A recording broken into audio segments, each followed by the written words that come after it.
as the greatest boxer, wrestler of all time. I love the Japanese people, but there's only one Japanese I don't like, that's Inoki. If you think I'm just talking, you will see. I promise you, this shall be no contest. In 1964, a young Cassius Clay was in Los Angeles to promote his 7th pro fight after winning the gold at the 1960 Rome Olympics. Clay was an understated young man, no braggadocio, no poetry, no threats. The young heavyweight contender was demure and somewhat modest. The man that followed him in the radio station booth was anything but. Gorgeous George Wagner, one of America's first television stars and a pioneer in the golden era of professional wrestling, was in the tail end of his career, but his ability to talk people into an arena remained, where his body, his abilities, and his liver did not. Gorgeous George had invented the look and persona of the arrogant pretty boy who wasn't so pretty, a trope that Buddy Rogers and Ric Flair would use along with countless others in the years to come. The young Muhammad Ali, as he would be known later and for most of his life, watched in awe as Gorgeous George verbally tore into his opponent that night with threats and colorful proclamations, assuring the crowd that their hometown hero would be toppled in the upcoming bout. A wrestler once named Gorgeous George, and the place was jam-packed with people. Cars was lined up for miles. Ali himself wanted to see this fight after George's tirade. He wanted to see George get his ass kicked by whoever this local guy was. When both the boxing and the wrestling match were done and over, the attendance for Gorgeous George's worked match was nearly double what Ali had drawn with his legitimate fight. Ali knew then that his second natural aptitude, the aptitude to talk trash, needed to be utilized if he wanted to make the kind of record-breaking career that he would eventually achieve. Oh, Henry Cooper's nothing but a tramp. He's a bum. I'm the world's greatest. He must fall in 5 rounds, but if you talk about me, I'll cut it 3. Joe Frazier is so ugly, his face should be donated to the Bureau of Wildlife. He admired pro wrestling for the showmanship, for the drawing power, and for their creativity. Little did he know that someday down the line, all of those qualities and his embrace of them will lead him to have his legs cut out from under him. This is the story of Muhammad Ali versus Antonio Inoki, the showdown at Budokan that would lead to the birth of mixed martial arts and the downslide of the world's greatest.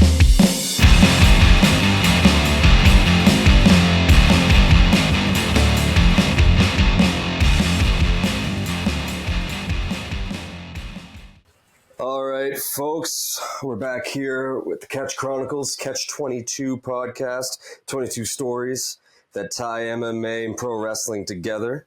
And today, here with Javi, of course, Jimmy in the back. What? Jimmy in the back. That sounds like a J-Lo song. It does. Jimmy in the back. Today we're talking about the fight that kind of starts all of it.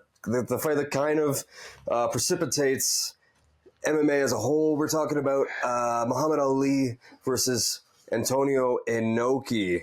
Javi, familiarity with these fellas? Well, obviously Muhammad Ali, one of the all-time greats, an absolutely holy name in my household, probably the best boxer of all time. I do not know Inoki though, and I honestly didn't know that this fight existed until recently. Again, Muhammad Ali's a little bit before my time, but yeah, I did not know that this was a thing. Yeah, it's a fight that has like so much influence, but is only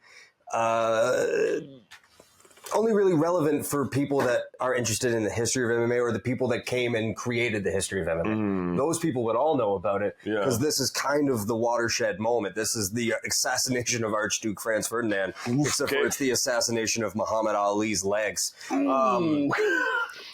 Okay. And it inspired everyone that came after, particularly in Japan, who kind of brought the MMA world into motion, first with the shoot fighting, and then with the worked shoot, and then eventually to the legitimate competitions, Shudo, Pancrase, UFC.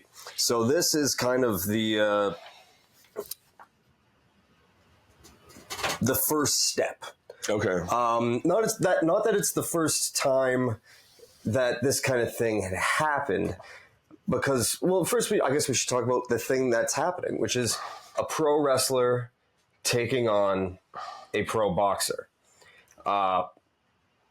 that's something that's happened many, many times since, the mid 18th century. There is a point where like catch wrestling and boxing pugilism aren't even that different. You can see there's a style of both that they can kind of overlap. Yeah. There's a lot of like, the holding in boxing. Boxing, that's what I was thinking. You used to be able to just throw them. Right. At one point, before the, like the bare knuckle rules were brought out, the London prize fighting rules were taken over by the, was the Lord of Dunsany or whatever, the Queensberry rules. Yes. There you go. I always just think of this like awful such a fucking name. Queensberry Featherbottom. So before that, like they weren't that different, and like a lot of John L. Sullivan trained with Farmer Burns when he was boxing because it was good to have some catch holds. Jack Johnson was a catch wrestler, just not the level that he was a pugilist. Right. And pugilist, sorry, explain pugilist. A pugilist is just a fancy, a sophisticated name for a boxer. Oh, pugilism is boxing. Okay. Yeah. So this isn't unheard of, and especially in like in the realm of working a fight, plenty of the boxer's going to fight the wrestler, and they would always just let the boxer cream the wrestler, right? Because it would be a bad guy wrestler, and you can let him get creamed. Okay. You know what I mean? Like let him get knocked out because he's mouthing off, or you have the boxer, the big famous boxer, come in and be the referee, and then when the heel wrestler, the bad guy wrestler, gets out of hand, the boxer takes him out. Mike Tyson punching out Shawn Michaels at WrestleMania 14. It's always happened. He was in, really? Yeah, he was a special referee. There was a big swerve. He punches out Shawn Michaels. Shawn Michaels goes home for a couple of years. That's, and this match is super special though because Muhammad Ali's in it. I mean, anything is special. Yes. With Muhammad Ali in it. Agreed. He's the most captivating sports figure in history. Period. In the 70s, he's the most famous man on the planet. Yeah. Without a doubt, the most famous man on the planet. And this kind of happens because he's with a guy named Ichiro Hata at some sort of reception in the U.S. I think it's in D.C., some sports reception, some kind of like award white tie affair. Okay. Yeah. And Ali, being Ali's normal self, a mix of bravado and just like the kind of a competitive dude. Putting it mildly. Is an extremely competitive dude, an extremely braggadocious dude. He was an English major. Braggadocious dude. That's amazing. That's a different genre of music right there. He leans into Ichiro Hata. Hata's like a really interesting cat too. He was a big time judoka. He trained with Kano Jigoro, who invented judo. Only that. Okay. Yeah, and he was like a huge factor in bringing the Olympics to Japan and getting Japan into the Olympics itself, especially when it comes to like wrestling and judo and things like that. Getting judo into the Olympics. And he leans at him and he says, of course, in the dialect of the 1970s, when is an Oriental fighter gonna come in and challenge me? Because this is 1975. Okay. This is the height of saying Oriental. Right. And it's also the height of kung fu movies. Bruce Lee. Bruce Lee might be the second most famous man in the world. Yeah. Bruce Lee and Muhammad Ali are certainly the two most important people in my father's life. Okay. Who was born in the late 50s. You know what I mean? Like these guys. So kung fu, karate, like all of these things that are permeating American culture. Muhammad Ali is interested in it. He wants to know how he's going to do. Of course. You know what I mean? So he asked this question. Hata brings it back to Japan, says it in the media, replays this statement in the media. And one man bites. And it's Antonio Inoki. And Antonio Inoki is a dude who in Japan is Muhammad Ali. Okay. In Japan, he's more famous than Hulk Hogan. Like, he's a very, very famous his silhouette is so unique that like a shadow of Antonio Inoki could stop people on the street. If you drew it's kind of like Alfred Hitchcock. Sure. If you draw an outline of his face, people will know who you're drawing. Jesus. He's got this giant Jay Leno chin, and he's tall and muscular and lean. And was he a catch wrestler? Like he's a pro wrestler. Okay, but he's learned catch because he's trained with Karl Gotch. Okay. So basically, how it works is Antonio Inoki is from a kind of well-to-do family in Japan. There is some speculation that his entire backstory is a lie, which is the way it was. And I don't necessarily think that it's true, but it could be. A lot of people suspect that he was Korean, much like his mentor, Ricky Dozan, who Korea back then, there were some Koreans in Japan, but they were thought of as like second class. Yeah, they were definitely like there was a huge caste system. It still exists, really, but there was a lot of anti-Korean racism in Japan. Yeah. So Antonio Inoki, in theory, not Korean, comes from a well-to-do Japanese family. His father's a politician and a businessman. His father dies. The family falls on hard times. They end up immigrating to Brazil, which, as we've discussed before, the highest population of Japanese people outside of Japan. Yeah. And he's discovered there by a fella named Ricky Dozan. We're going to go... it's important to talk about Ricky Dozan. Because the name's triggering something and stuff I can't... I've certainly brought up Ricky Dozan before. Ricky Dozan is the guy who kind of brought pro wrestling to Japan. Okay. And he's the one who ended up shooting on Kimura. Oh, okay. And kind of like cheap shotted Kimura to get over, to prove that he was a tough guy. Right. Which was like... Oh, come on, buddy. I'm sure he was a tough guy. He was a former sumo. He was born in Korea, and then he immigrated to Japan, was brought into sumo, was given an entire fake backstory. His coach pretended that he was his father so that he could give him a brand new name and give him a brand new backstory so that he could have a chance in sumo, but he really wasn't given a chance in sumo. Like he was held back. He's an argumentative guy. Big ego, wasn't going to play ball. Sumo's super political. It is, right? And rife with corruption, right? Right. So he eventually leaves sumo and is introduced to professional wrestling by Harold Sakata, Harold Sakata's another super fun guy. He played Oddjob in the Bond films. Oh, shit. Yeah. Okay. And he's a stocky little Japanese guy, but he's a pro wrestler and a strong man. Cool. Martial artist, actor.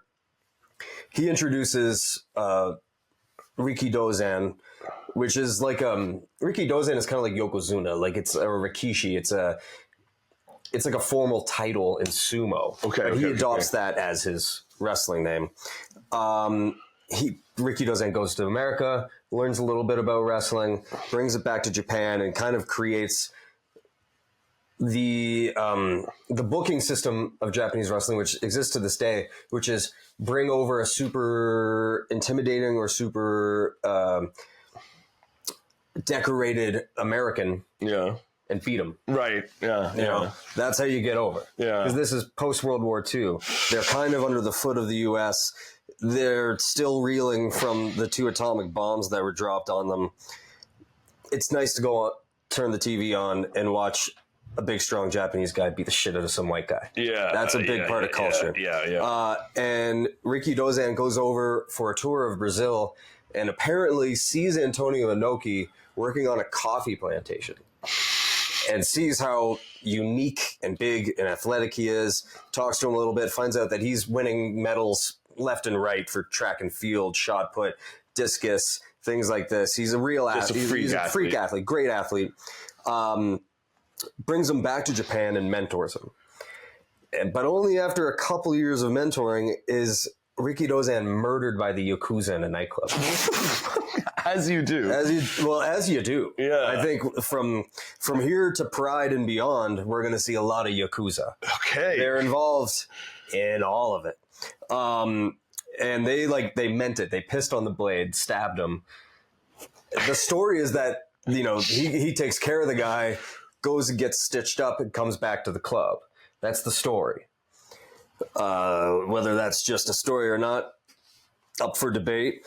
Wow. But Okay. it ends with him succumbing to the infection of the wound a few days later.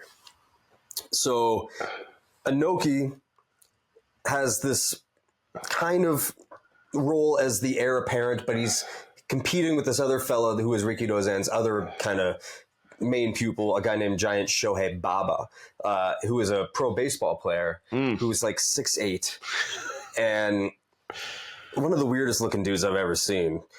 His head is just... It's like his head is the size of my torso. His head is massive. His torso is massive. His arms and his legs are spindly. His work looks terrible, but he's big and he's got that kind of like being 6'8" in Japan is like being 8 feet tall in the US, right? Yeah. And Giant Baba is more of a traditional, soft-spoken, easy-to-deal with guy. Antonio Inoki, much like Rikidozan, would rather burn the world than not be on top of the pile, right? Okay. So he ends up planting a coup or staging a coup. It fails. He gets kicked out of the JWA, which is the main wrestling association in Japan, the only one really. He starts his own. It's called New Japan Pro Wrestling. Okay, you mentioned he brings Karl Gotch with him to be the trainer. Right. And Karl Gotch teaches him a lot. Teaches him to be a good catch wrestler. He's not the greatest catch wrestler. Yeah. But he'd probably lick a boxer if he could get his hands on him, right? Like, traditionally, the boxer has the chance to get that shot on the chin, and that'll do. But traditionally, the wrestler wins. If you look at UFC, I don't know, like 30 to like 60, it was just wrestlers that just steamrolled everyone. And if I'm going to bet, if there's just a striker versus a grappler, I'm going to put my money in the grappler. Because if a grappler gets you down on the ground and hammers you in the face with his fists, they just have more ways to win. What are you going to do? Because you're not going to get him on the ground and break his leg. No, that's just the truth of it. If you're a striker. So he starts doing this kind of very Bushido-inspired fighting spirit, wants to prove that wrestling is the superior martial art, and he's working. Like, these are all works. He starts bringing in champion wrestlers, champion boxers, champion judokos, sambo guys, savate guys, and paying them to lose to him. Right. You know what I mean? So naturally, after this Muhammad Ali boast, this challenge for Muhammad Ali to the entire continent of Asia, the Orientals, of course, the mysteries of the Orient, Inoki is quite keen on being the guy who does this. Okay. So he accepts the challenge, and he ends up putting like $6 million up. $6 million in 1975. For the winner? For Ali to fight. Oh, Jesus. Just to fight. Win or lose. Okay. $6.1 million. Well, the Inoki or the Ali camp isn't going to say no to that. So they come together. New Japan is mostly putting up this money. Right. Inoki's company is mostly putting up this money. He does have investors and promoters in the U.S. I'm sure he has some backers in Japan as well. We know where the money comes from. In Japan, generally, in the fight game, right? And then he's partnering with Bob Arum, who's like a big boxing and event promoter in the States, and Vince McMahon Sr. So the Vince McMahon that everybody knows is his father. Wow. They gather all the money. And it's going to be, the idea is that he's going to get $3 million up front from New Japan. And then he's going to take the first $3.1 million made from attendance, merchandising, and closed circuit television. Closed circuit television is this new thing that I think starts with Ali Frazier or Ali Foreman. I think it was one of those that is the first. That's the first closed circuit. Pay-per-view. And it's weird because it's not pay-per-view in the sense that we grew up with, where you order it through your cable network. You had to go to an arena or a movie theater, and they would project this. Yeah. So you would go sit in a crowd. Sometimes, like, they'd fill a 10,000 seat building for some of these things. and just go watch it on a big ass screen. Yeah. So that's the breakdown, and he accepts the fight in March of 76. They announce it in a big press conference in New York City at the Plaza Hotel. Inoki's there. They immediately start their respective versions of talking shit, which differs dramatically between the two. Inoki, poetically and stoically Japanese, says, when the wind blows, I shall bend and not break. And Ali just calls him a pelican because of his giant chin. You know what I mean? And there will be no Pearl Harbor here. Things like this. Ali is talking as much shit as he can. And which is a lot. Which is a lot. Which is almost more than anyone ever did. He'd top five shit talkers. Yeah. And the great thing about Ali is and this is in the fight game, it's generally considered that the work is promotion. Okay. Promotion is the work. Traveling, doing the interviews, doing the talk shows, doing the press conferences. That's the work. The fight, and the training. Yeah. And then the fight is the fun. Fun, yes. The fight is the fun. The training and the promotion is the work. That's what you get paid for. Agreed. Right? Agreed. No one did press like Ali. Ali's press schedules, his appearances. Ali would do anything to sell a fight. So Ali's going on the Johnny Carson show, right? He's going on the Tonight Show to talk about this fight. And a lot of what he's doing is just telling people this is a real fight. Yeah. I know it's saying I'm fighting a wrestler. This is going to be a fight. I'm fighting a dangerous Japanese martial artist. And he's always, he's a karate guy, things like that. Sorry to interrupt, but I don't want to cut you off if you're going to get there, but what are the rules for this? We're going to get there. Okay. Thank you. The most important part of the story. Okay. We will get there. Yes. At this point, rules are not really... Have you even talked about them yet? They haven't talked about them yet. I'm sure both camps are thinking about them. Okay. But they haven't talked about them yet. And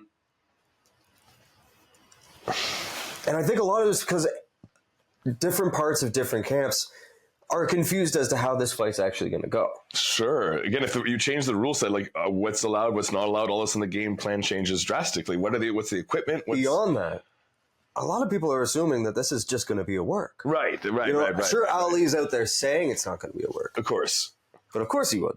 And Inoki, that's all he does is work, right? He's not really... Inoki's a worker. Inoki's never been in a real legit contest. I'm sure he's gotten heated in the ring. And shortly before this, there was an incident which we should watch with a guy named the Great Antonio, who is a Montreal strongman, who is this big, fat, hairy slob of a man who would tie a chain to a city bus and then pull it with his teeth and just things like that. Yeah. So Antonio Inoki brings him over to beat him, and this big Montreal strongman isn't selling his on. He's not playing ball. Not playing ball. And Inoki beats the piss out of him. He's striking him in the jaw. He gets him on the ground. He kicks him in the head until he's knocked out. He's a bloody mess. Inoki can handle himself. Okay. Which is a huge bone of contention for the Ali camp. They don't like that. But they think he can get hurt. Yeah, they think he can get hurt. For most of this process, though, they're just assuming it's an exhibition match. It's going to be fine. Sure. It's going to be fine. So at this point, Ali, I think, is kind of hoping it's not. But the camp... Because the thing about Ali's camp is, besides maybe his doctor, Freddie Pacheco... These people milk Ali until, Ali's got Parkinson's for his last fight. Yeah. You know what I mean? He can barely get to the ring. Yeah. They're milking him for every penny they can get out of him. So, and he's milking every penny he can get out of us, too. Of course. Especially in the 70s when he's still cognizant, right? He's still the best boxer in the world, more or less. So he's promoting this all over the country. He's getting wrestling involved. So he brings in this guy, Classy Freddie Blassie, to be his wrestling manager, his wrestling trainer, his handler. Freddie Blassie is this hilarious old time kind of he started wrestling in the 40s. maybe even the late 30s. Bleach blonde, tan. His nickname was the Hollywood Fashion Plate. Hollywood Fashion Plate? The Hollywood Fashion Plate. He called everyone a pencil neck geek. I've got records that he made in Japan.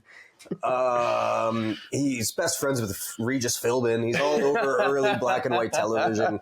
He's guest starring on TV shows. He's a huge star in New York and in LA. He goes over to Japan and fights Ricky Dozan. Jesus. And becomes one of the first big bad guys in Japan. Yeah. Because he gets these prosthetic dentures made that he sharpens with a file. And then he'll bite like he would gig, clearly, Ricky Dozan, but he would do it while he was pretending to bite him. And then he would suck the blood out and spit it in Ricky Dozan's face. And apparently people legitimately died watching this on television. It was like people had heart attacks and died watching this on TV. So, it was 70s, maybe.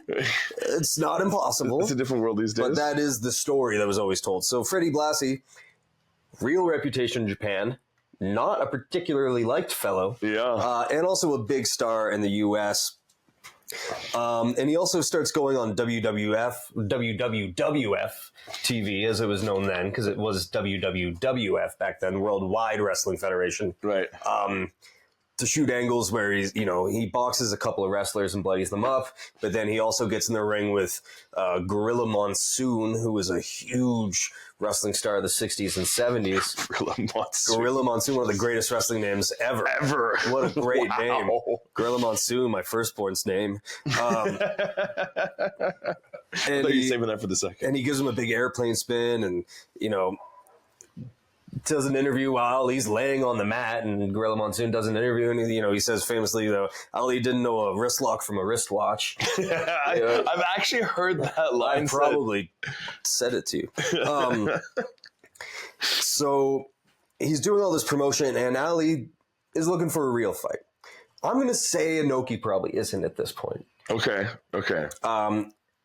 And the entourage, Angelo Dundee, who is his famous trainer, his doctor, Ferdy Pacheco. He's got Drew Bundini Brown in there on his corner. Okay. He's got all these guys. They're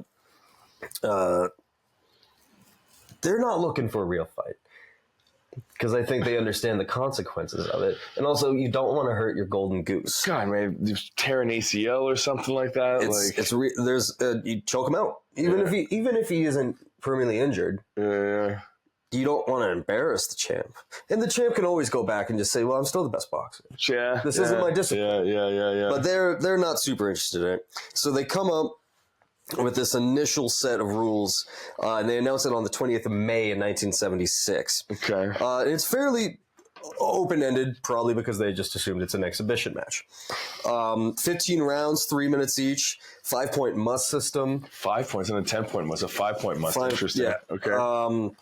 They announced Judo Gene LaBelle as the ref, which gets a reaction out of you immediately. If you don't know Judo Gene, we'll talk about he is one of the. Sure. We're going to do an episode on Gene just because there's so much to be said.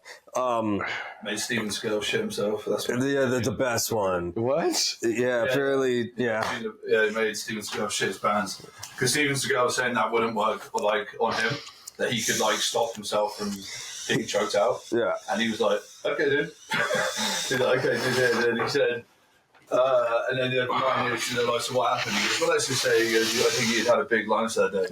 It's obviously once you passed out. Yeah, you just, it can't happen if you put up. And it couldn't have happened to a nicer guy. And Judo Bell also, 12 years earlier, had taken part in another wrestler versus boxer legit contest. Okay. With a guy named Milo Savage, who was a contender. He wasn't a great boxer, but he was a known boxer. And LaBelle choked him unconscious. LaBelle just stomped him. Usually what happens. Of course, and there's a lot of LaBelle's. He never lets the truth get in the way of a good story. Fair. Which that's not to say that he didn't legitimately beat him, because he did beat Milo Savage. But he claims there's a lot of cheating going on, and Milos was doing this and that. He loaded his gloves. He was greased up so you couldn't get a hold of him, things like that. The GSP. Which at the end of the day, he still beat him. So they also have rope breaks in effect for this fight. Is one of rope. Oh, so if you get your hand on a rope, if you get your hand or a foot on the rope, this is such which a weird one. Which is pro wrestling rules, right? Like that's just work.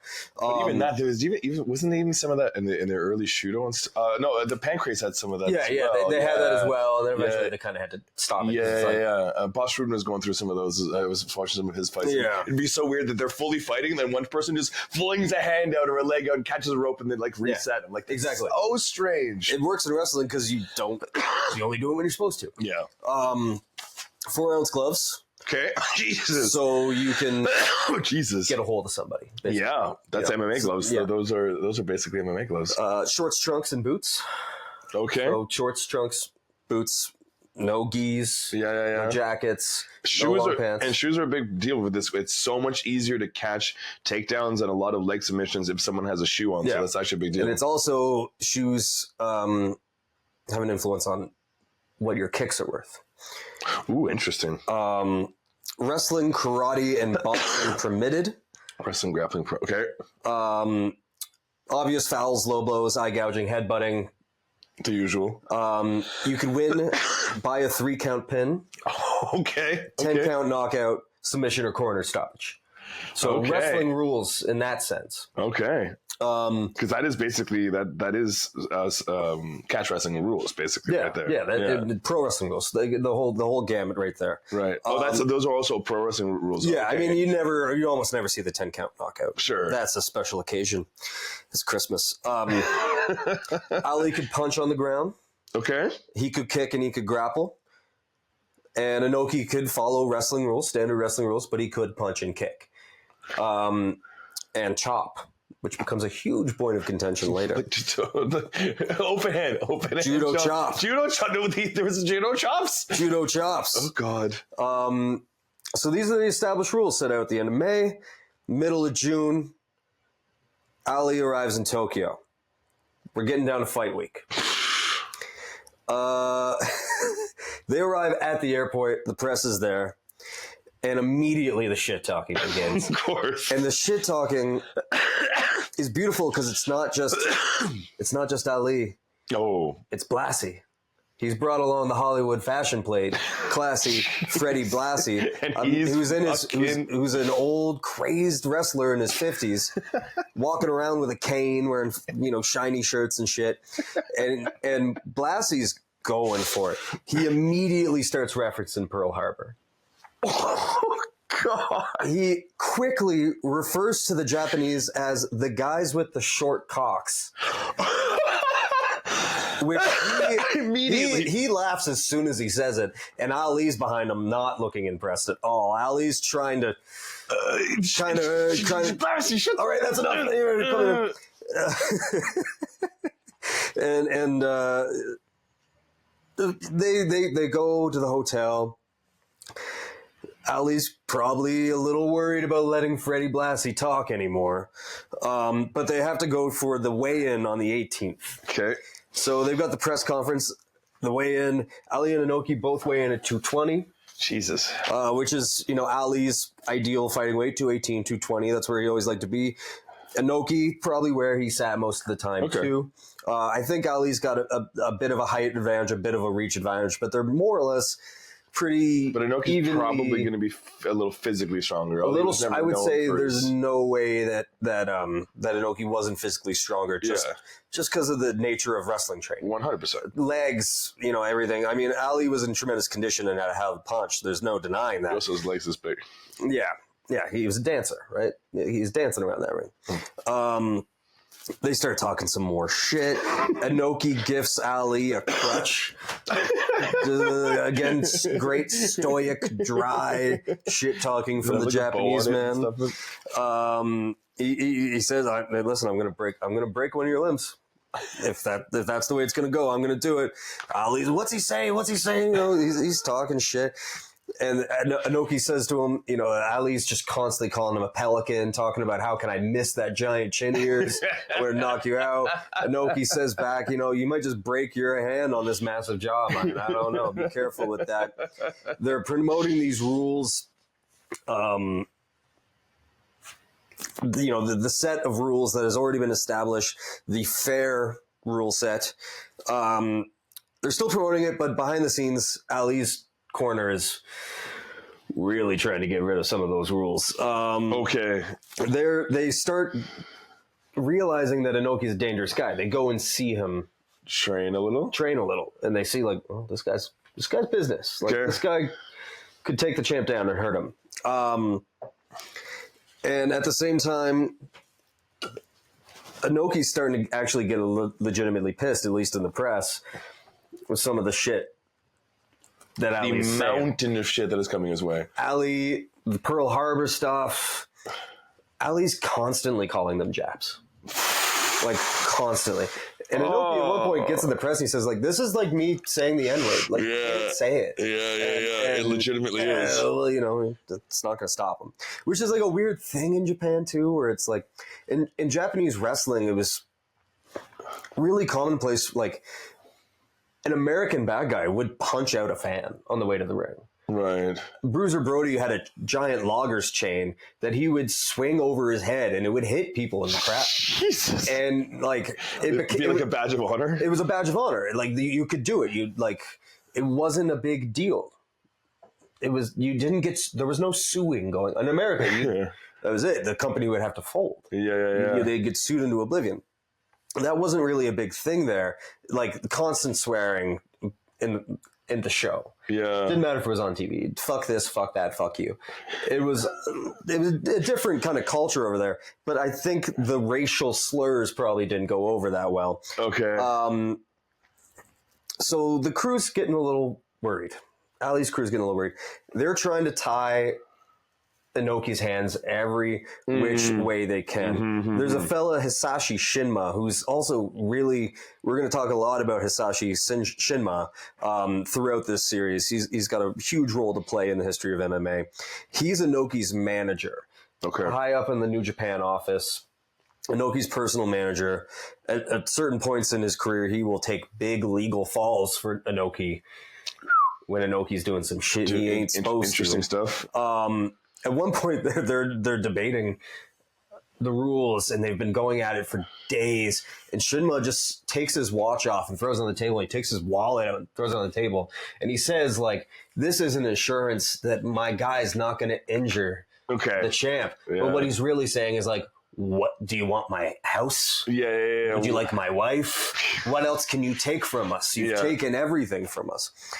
But eventually they just agree. They're just, you know what, we can't go back on the fight. Inoki cannot cancel the fight. So he eventually has to kind of agree to whatever they want as far as rules are concerned. And what are the changes? So on the 23rd, Wednesday night before the fight, even Ferdy Pacheco says, Ali's doctor, he says, we had his hands tied. We didn't let him do anything. We weren't going to risk the champ. Kicking is banned unless the kicker is kneeling, squatting, or on the canvas, which is where the butt scoot comes in. Which is why there's a lot of butt scooting. The infamous MMA butt scoot. Yeah, really, let's say BJJ. Can we say BJJ butt scoot? It looks like that, yeah. Really? Yeah, well, that's why Carl Gotch always referred to BJJ as whores waiting to be taken. And his classically PC Carl Gotch grew up in Germany in the 30s and 40s kind of way. That probably was PC back then, though. Probably. That was fine. Yeah, that's probably fucking woke. You should have heard what his dad said. Leg sweeps, whips, and pulls are legal, but you can only work from the shins or feet. Can't go to the knee or above to do it, and only the side or top of the foot can be employed to do it. So, like, a drop toe hold is legal, but you can't. It's so bizarre. Yeah. Elbows, knees, punches below the waist. Sorry, elbows and knees or punches below the waist are outlawed. Okay. So no elbows, no knees, no punches to the leg. Okay. Which, I mean, which has happened in the UFC a couple times. It's happened, but Not often. No. No chops.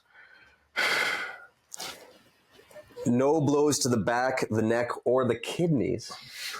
No kidney shots. No kidney shots? What are you going to do? That's actually the best. You can kidney shot a little brother. You can kidney shot anybody. That's always fun. It's the funniest shot.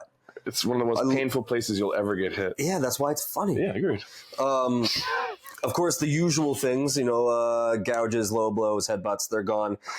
You can use palm or heel strikes, but of course you can't do it below the waist. You can't do it to the neck, the back, the kidneys. So they pretty much... Yeah, but with all this, you basically can't wrestle. You basically can't wrestle. You can't really do much of anything. That's so weird, okay? The only thing really that Inoki could do in theory before you see the fight and you see what he actually does is box. Sure. Why on earth would Antonio Inoki box the best boxer? The greatest boxer? I mean, very legitimately top 3 boxers of all time. Yeah. Who the fuck would argue that? So I don't think that's going to work. And Inoki, of course, says, in the press when they announced all this, he says, "Listen, they fucked me. Yeah, they've taken everything from me. Yeah, but I'm going to fight him anyway." And he suggests a winner-take-all purse. So because Inoki's supposed to get $3 million, Ali's supposed to get 6.1, and he says, "Well, why don't we make it $9 million to the winner? Loser gets nothing." Ali, of course, starts screaming, "What about our wives? What about our wives?" Inoki, not amused. Not an amused fella at this. And there's also, I guess I should say that the point system for the fight also is decided 3 ways. So they've got a wrestling judge, they've got a boxing judge, both Japanese. Okay. And they've got Gene LaBelle in the ring, who's going to be keeping points.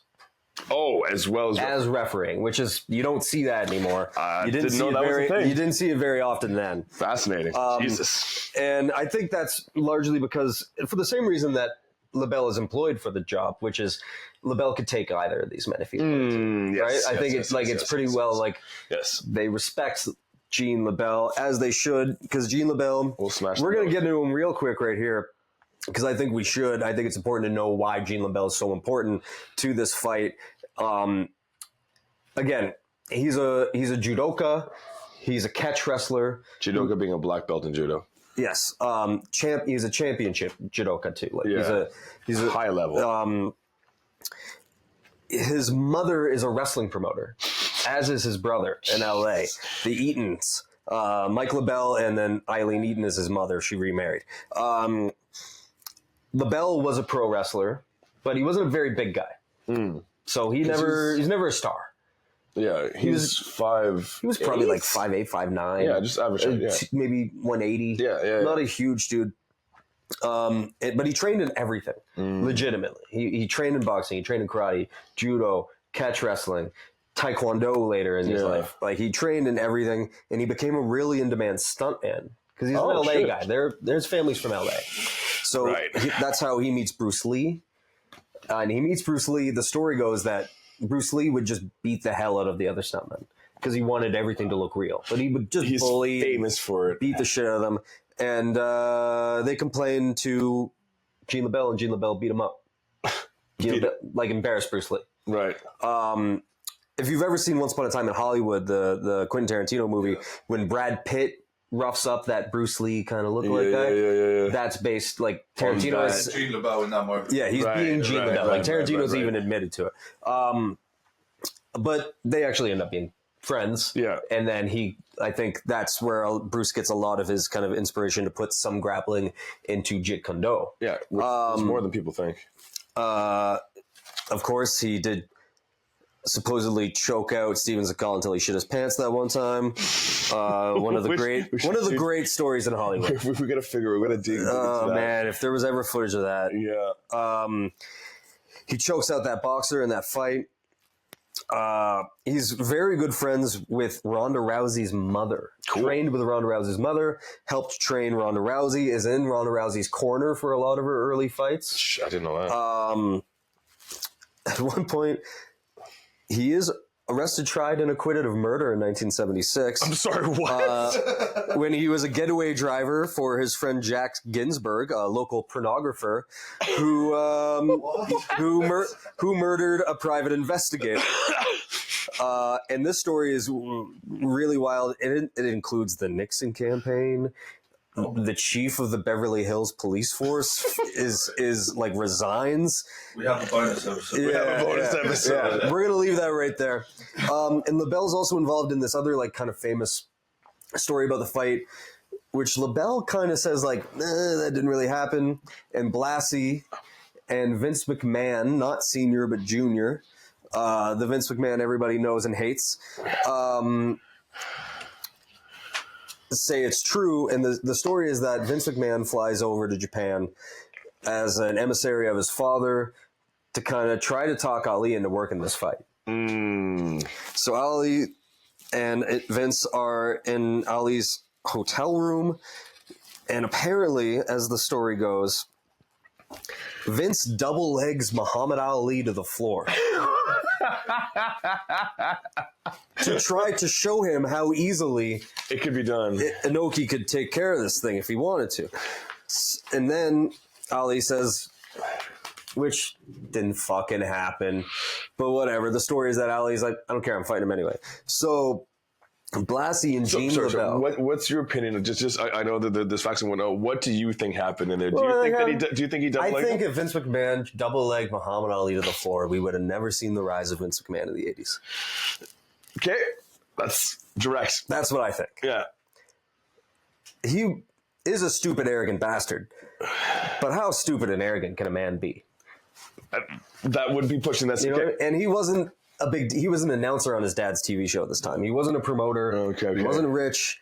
He had just staged a failed promotion of a giant Evel Knievel jump that like nobody watched. It was a horrible disaster. So he's not a big deal. He's not going to be maybe Vince McMahon in 1992 would have done it. Yeah. Vince McMahon in 1976 was not happening. Wasn't going to happen. Okay.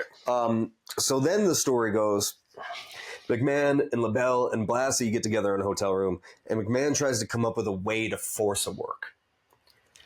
Okay, elaborate, yeah. A way to fix the match without getting the competitors involved.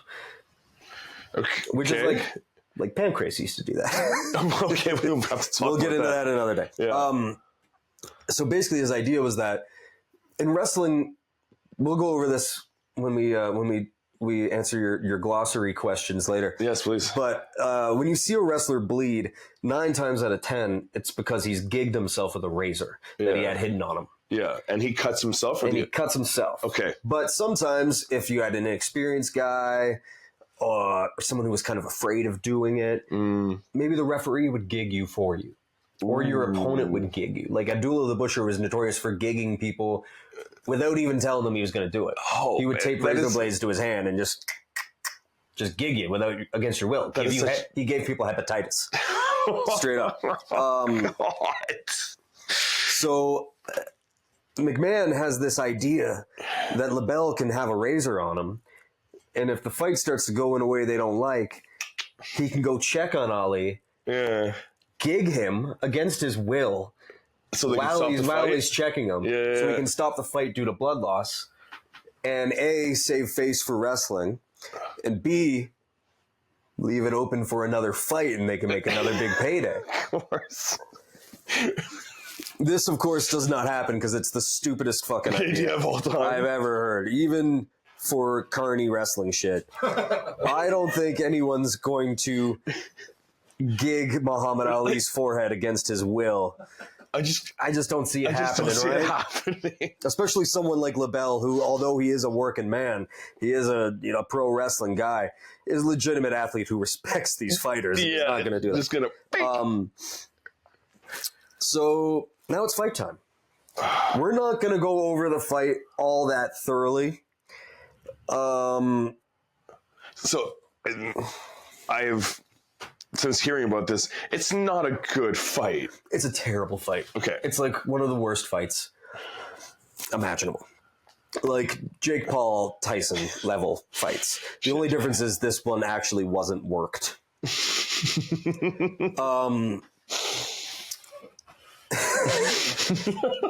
So the contest is going to be shown across the world on closed circuit. Yeah. And in America, it's a huge deal. And a lot of territories are actually presenting wrestling cards to go along with it. Because at the time, wrestling is not just the WWE, the way that people think of it now, right? Okay. Every kind of like region and city has a promoter, has a territory. Yeah. And they're all in cahoots. Okay. It's a bit of a mafia situation. Sure. So the McMahons have the Northeast. They've got Pennsylvania, Maine, New Hampshire, Connecticut, New York.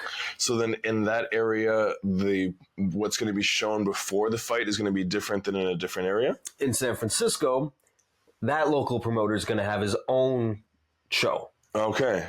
And then before the show or after the show, depending, because like in New York, they have this big card. It's at Shea Stadium. It's got the huge return of Bruno Sammartino, who's the Hulk Hogan of the day. Okay. It's got Andre the Giant versus Chuck Wepner, and Chuck Wepner is the guy that Sylvester Stallone based Rocky on. Jesus. He's this like underdog, super interesting, hell of a character boxer who's going to take on Andre the Giant in another boxer versus wrestling match. But this is totally works. Chuck Wepner like wrestled bears and shit. Like he's down to make a payday. He's here to have fun and get paid. And they're going to have this giant show in Shea Stadium, a baseball stadium, and then they're going to lower a big screen and show the Inoki Ali fight. Fascinating. Now on the other side of the country, in San Francisco, they actually show the fight first, and then they have the wrestling card. So the fight ruins the whole day because the wrestlers just can't get the crowd back. There's no coming back. Can't make it work. So that's kind of how it's going to play out across the world, though. Is that generally, in some cities, they're just going to show the fight. Okay. If there's not a major, if it's not a major wrestling town, or if the promoter just kind of doesn't see it as being. But it's interesting. Is there any places that are doing like a boxing card before the fight, or is it probably not? Probably not. Because I feel like a lot of people just didn't trust it. Yeah. A lot of people just thought it was work. So, again, all the wrestlers who watch work all the time don't really care. They're curious. Yeah, that's their business. Yeah. The boxing crowd does not want to get involved. Yeah. We were legitimate fighters. When boxers work, they try not to make it too obvious. But yeah, again, we're not going to go round by round. Yeah. I've taken... my main resource for this episode was a book by a fellow named Josh Gross called Ali versus Inoki.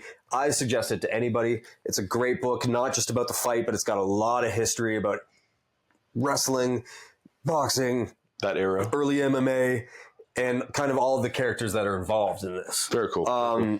And he does a final breakdown of the fight that I'm going to read verbatim. So credit to Josh Gross, because it's really all you need to know about this stupid fight. It's the drizzling shits. Okay. Get it. Punch totals were Inoki 0 for 3 and Ali 4 for 7. Ali threw 7 punches in 15 rounds. One of the most volume punchers of all time threw 7 punches. It went all 15 rounds? Went all 15 rounds. Ali threw 7, hit 4. All of them jabs. Okay. Every other strike landed was a kick, except for a dirty knee by Inoki in the clinch in round 13. Only one takedown was attempted by Inoki in the 13th. Inoki scored once to the head and 3 times to the body with punches.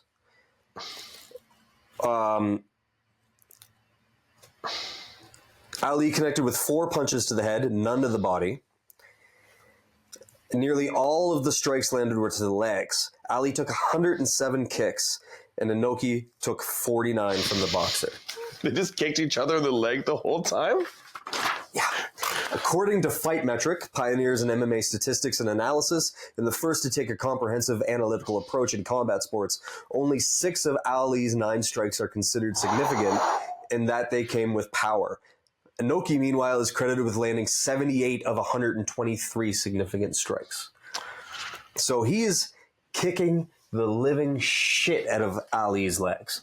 Which, as I mentioned, are not massive legs. They're not massive legs. They're fine, but they're not. They're not big hockey legs. They're not John Jones legs. Yeah, but they're not. And he's never been kicked in the legs before. Yeah. This is boxing. This is pre-MMA. This is pre-leg kick in general. Even in other sports, you really didn't see a lot of leg kicks unless you were doing Thai kickboxing. That's it. So he's getting the shit kicked out of him. And he's really trying to no-sell. Yeah. He's dancing, he's yelling. And he's mad, right? He is mad. So this fight pretty immediately becomes Ali dancing around Inoki, trying not to get kicked for about 15 rounds. Total butt scoot. Because Ali legitimately can't stand up and kick him. He's got to be kneeling. Wait, he's landing all these leg kicks from the ground? From the ground or from like a squat? I forgot about that. I'm in my head. I'm just picturing him kicking around. Yeah. No, he's not. He had to butt scoot the whole time, kicking him in the leg from down there. And baseball slides. You know, like in Mortal Kombat when people would spam. Yeah. That's exactly what he's doing. Yeah, just spamming low kicks. Yeah. An analogy. I love that. Wow. And that's like the whole fight. And Ali is livid. Ali's going off. He's calling him a girl. He's calling him the F slur. Motherfucker this, motherfucker that. Like he is. Like he's calling him a coward. He's telling him he's embarrassing his countrymen. Inoki fight like girl. He's legitimately angry. Karl Gotch is in Inoki's corner, right? Yeah. He's pissed beyond belief because he's just embarrassed. What the fuck is this? Yeah, he's like, just stand up and kill him. Like, you know what I mean? Like he's just straight up embarrassed by the whole thing.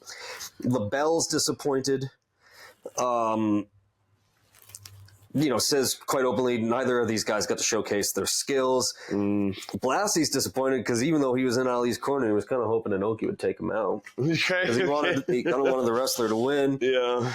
So they end up scoring the fight to a draw. How wonderfully wrestling that is. And in an even more worked wrestling sense, Kokichi Endo, who's the wrestling judge, scores it for 2 points to Ali. The boxing coach, Toyama, scores it to Inoki. And then LaBelle scores it evenly. After docking Inoki for 3 fouls. He docked him 3 points. At one point, Inoki throws it. At one point, Inoki actually does trip Ali.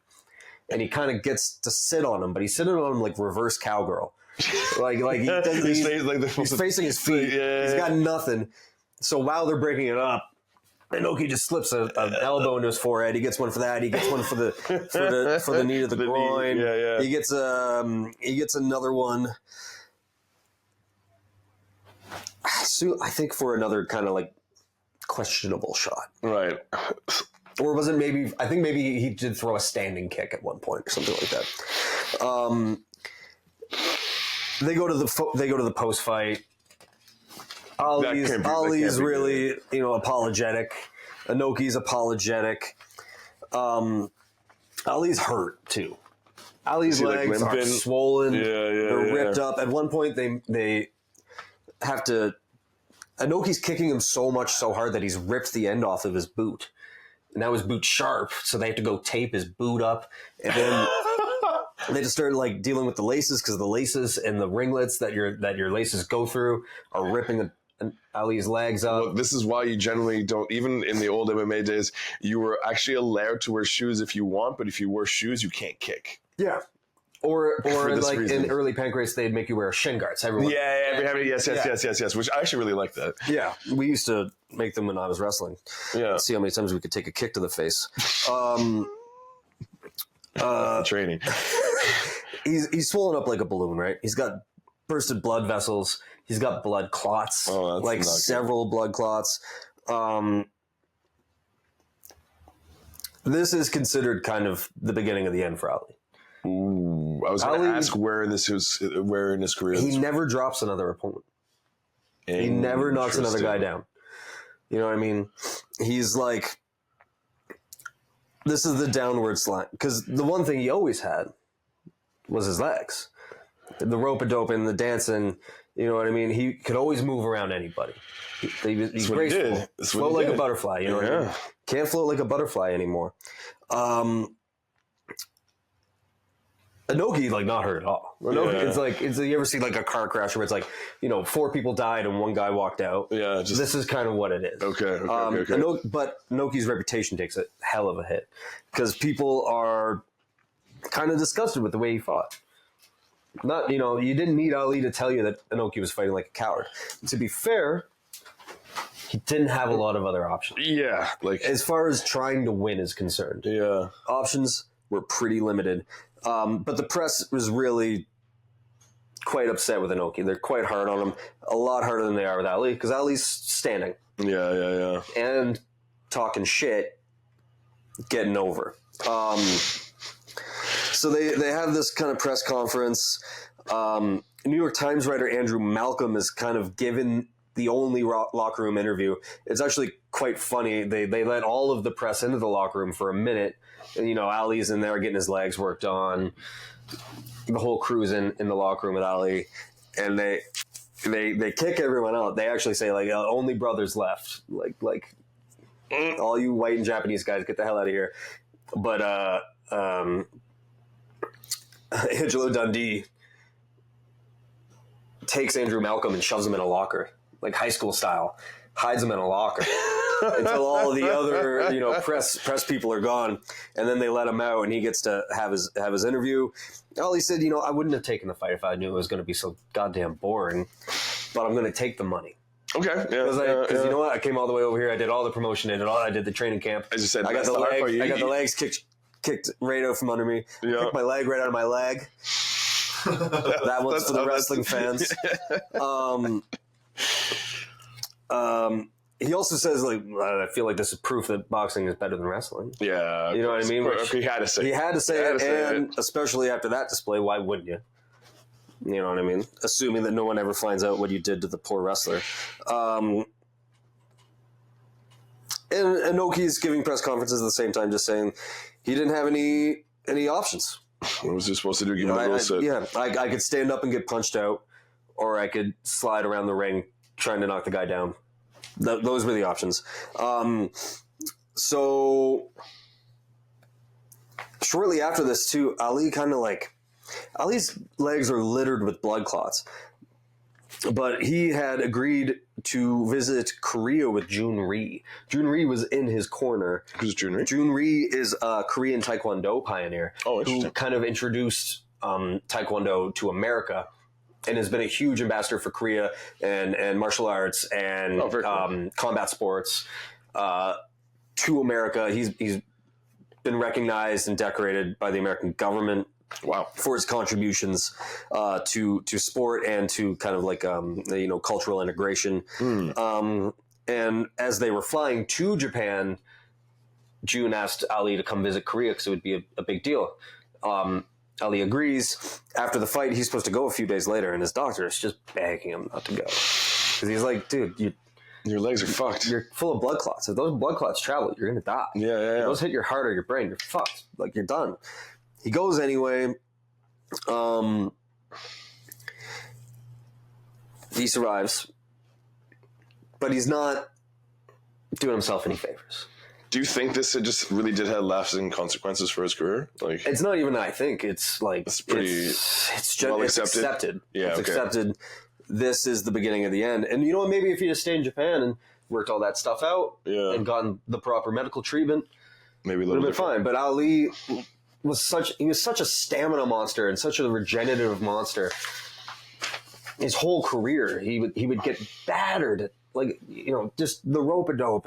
He'd run 10 miles backwards He's one of the only people that would just put real road running backwards. It's insane. And he would take a world-class ass whooping. Yeah. And then he'd be fine in a couple days. Yeah. In a way that, like, no fighter is allowed to. Really has ever been, right? Like, so he was so sure, and most of his camp was sure. I feel like Ferdy Pacheco, his doctor, was a little... I think Pacheco probably started, even at this point, to see some signs that Ali had pushed it too far. Right. But everyone else was just like, Ali always recovers. Yeah. Get on the plane, champ. You're going to be fine. Yeah, it's fun. You're going to be fine. He'll come back. It's just some sore legs. Yeah. Just some sore legs. Got kicked in the legs a couple times. Nah, that ain't it. And then the money problems start. Basically, the money just isn't showing up. Right? Because they're supposed to get $9 million, all this stuff. He's supposed to get 6-1. He ends up taking home about 1-8. And what about Inoki? No idea. No idea what Inoki made. I'm going to say if he took 1-8, a big part of it was that the CCTV, the closed caption, or the closed circuit rather, didn't really pan out the way they thought it was going to. They didn't make as much money as they thought they were going to off of that. Right. I would say that New Japan, Top Rank Promotions, and the Yakuza affiliated backers probably took a lot of that money. Just a little. Pretty good chance that Ali's crew fucked him over. Mm-hmm. One thing that comes out of this that's really, really interesting and weird is that Ali and Inoki become buddies. Okay. So that's kind of cool. A year later, Ali gets married to his mistress that he'd flown to Japan and flaunted around in his wife's face the whole time, Veronica Portia. And Inoki attends the wedding. And then years later, Inoki becomes a member of the Japanese Diet. So he becomes a member of the Japanese parliament. Oh, wow. He becomes a politician. He starts his own party called the Sports and Peace Party. It's pretty funny stuff. Okay. And he and Ali go to Iraq to negotiate with Saddam Hussein together. Okay, I need you to say that because I read that real quick, but I just need to say that out loud one more time. Antonio Inoki, the Japanese professional wrestler, and the world's greatest, Muhammad Ali, go to Iraq to negotiate over hostages with Saddam Hussein. Fucking hell. You can't write this. In the middle of the Gulf War.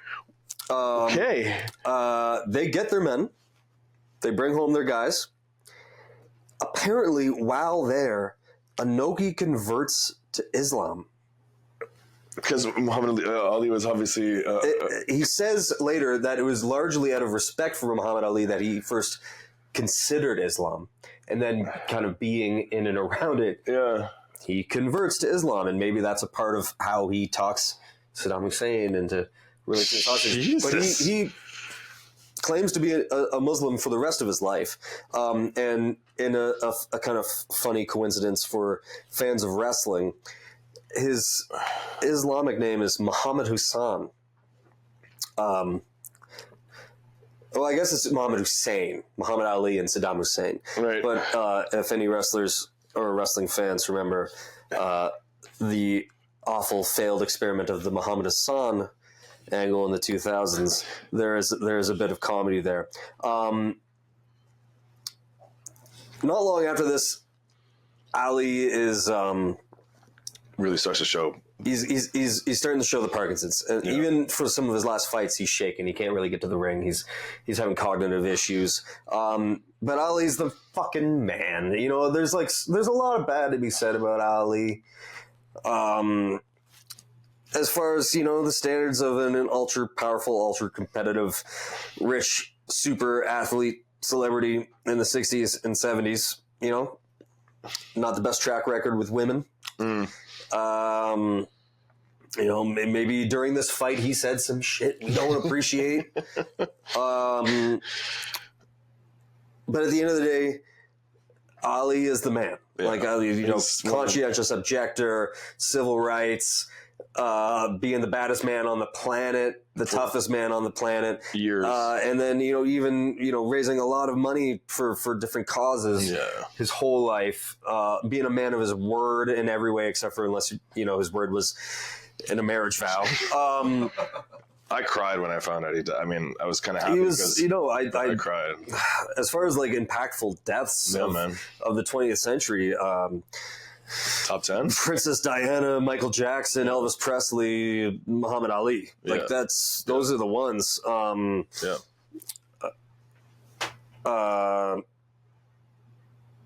And they changed the game, and they were friends and kind of allies in certain senses their whole lives. Ali attended Inoki's retirement event where Inoki defeated Don Fry. That was everybody bought that. 60-year-old man beats Don Fry. No work there. Don Fry on just walking, just steroids with a mustache. Literally, angry steroids. And unfortunately. They live long lives, but unfortunately Inoki, of course, died at 79 in 2022, and Ali died in 2016 at 74. But the legacy that these two men left, both on their own, their legacies are both incredible. Muhammad Ali's, for a period of time, as I said, was the most famous man in the world, and I think he deserved it. And Antonio Inoki, for a certain time, was probably the most famous man in Japan. A cultural icon in Japan who he was kind of Teflon-y in like a Trumpy way. You know what I mean? Where like he got away with so much shit and people always knew he was up to something and they loved him anyway. Right. You know what I mean? Like and he was like that kind of maverick personality who was going to do whatever he wanted to do, however he had to do it. Even if it means scooting on your ass and kicking someone. Even if it meant scooting on your ass, kick people. I mean, a lot of people say that he didn't even really like wrestling. Really? He didn't even really like. He was really good at it. He might not have liked it very much. And I would say, as much as anyone else, Antonio Inoki is responsible for mixed martial arts. Elaborate. Because this fight in particular, but his brand of beating pro fighters, is openly given as the catalyst, the inspiration for guys like Akira Maeda, Nobuhiko Takada, Minoru Suzuki, Masakatsu Funaki, Satoru Sayama, all of these guys to begin first integrating more legitimacy into pro wrestling and then staging legitimate bouts. You would not have the UWF, you would not have Shudo, Rings, K1. He's involved with K1, he's involved with Pride. Really? Okay. He more or less invents mixed martial arts as we know it. Like the concept, not like not any of the martial arts or even the idea of necessarily pitting one style against another, but the idea of making a huge spectacle out of it. That's Inoki. Right. Through and through. And he's a rat bastard, but...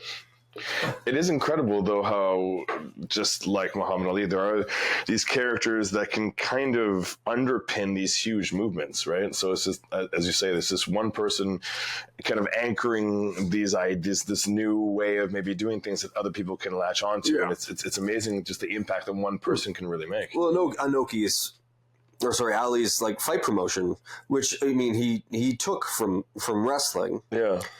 Not that there weren't men like John L. Sullivan who would, you didn't have television or radio. He'd just go to a bar, slam a beer, and then talk shit about his opponent loud enough for everyone in the bar to hear, and hopefully they'd show up the next day. But Inoki like transcended the way that you could use media and marketing to promote fights. Like Ali did. Ali. Sorry. There's something about Inoki and Ali that it's just one word in my head. A lot of research. A lot of reading. Ali's maybe it's more fair to say that Ali's contribution is almost equal. There's not follow through in the same way that there is with Inoki, where Inoki more or less never takes his toes back out of the pool of MMA. Right. But you couldn't get this kind of exposure and this kind of impact without the other guy being Ali.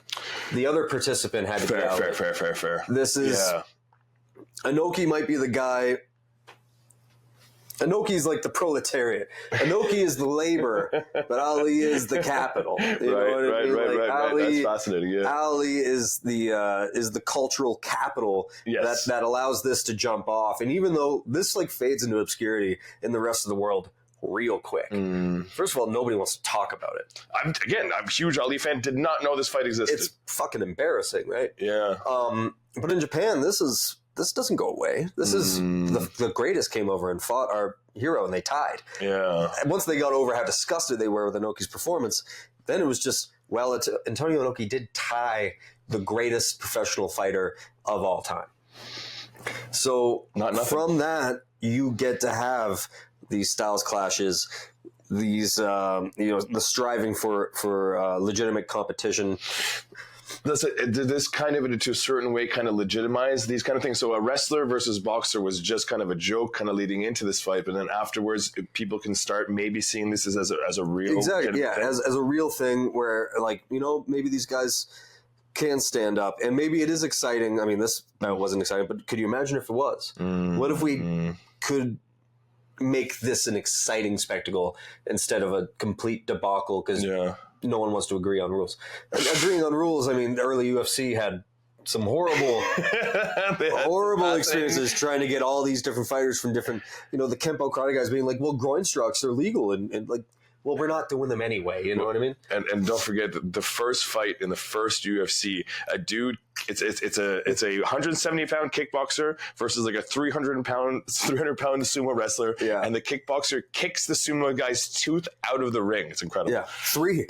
There's three. Okay. I remember only seeing the one tooth flying, but you can see he has like the tooth imprints on his leg. The funny part is, while they were all fighting the day before about the rules, to the point where our Davies kind of thought they were going to have to cancel the event, it was the sumo wrestler who just said, like, I came here to party, signed the contract and threw it down, which made everyone else sign it. Holy shit. And then he just goes out there, and within 5 minutes of the show starting, just decimated, right? It's everyone else off.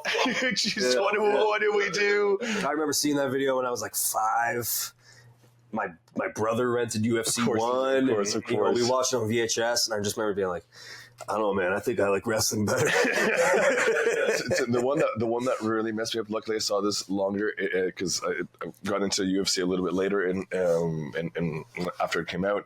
But I think it's UFC 3 or 4. But when one guy's laying across in crucifix and just smashing elbows this way is one of the most savage. And the guy just underneath is just thrashing like this. The one where he's holding the guy's brain. Yeah, that's a great one. Yeah. I remember watching that as a kid. Like, even as a kid, an angry young man, and you feel like, this is barbaric. This is a lot. They shouldn't be allowed to. John McCain's right. The one you're talking about, that one stuck out with me so much because I remember thinking that thing. What's he doing here then? Oh, you're like, no. You're like, you want to look away, but you can't. You've only seen like boxing where it's like a guy get knocked down and still very much looking up at the ref and like. Oh, this was different. And then that comparison to a guy just being helpless, just so helpless, just getting the fucking his face caved in. Yeah. Oh yeah, that was tough. I think that's those kind of clips stopped me from getting into MMA for so long. Because I mean, I still to this day kind of have a problem with the idea of like you knock a man down, jump on him, and just pound him in the face until someone pulls you off. That's the sport. Like, that's how the sport works. It is so much safer. It is so much safer, but to me, it's like, what's wrong with you to be able to do that? You don't even hate this guy usually. I mean, if you're like, but as someone Khabib, who can do that to McGregor. That's why they take guys from like the fucking favelas who are like, I will do that for money. I will do that for money. Yeah. Honestly, man, this is just one of my favorite things in the world. When you can get someone up against the wall, take them down, get on top, and start punching them in the face, I just can't tell you how enjoyable and satisfying. You're not allowed in my home anymore, man. And we'd never get to this point if it wasn't for Antonio Inoki's 1976 showdown at the Budokan with Muhammad Ali. That's all for this week. That's how you type an episode together to finish it up, man. Well done. Next week, we're going to talk about the direct consequence of this in the wrestling world. The UWF and the UWF's offshoots, Newborn UWF and UWF International, which are the predecessors of course, to Pride Fighting Championships. So we'll be talking about that next week on Catch 22, a Catch Chronicles podcast. Have fun, guys. Bye-bye.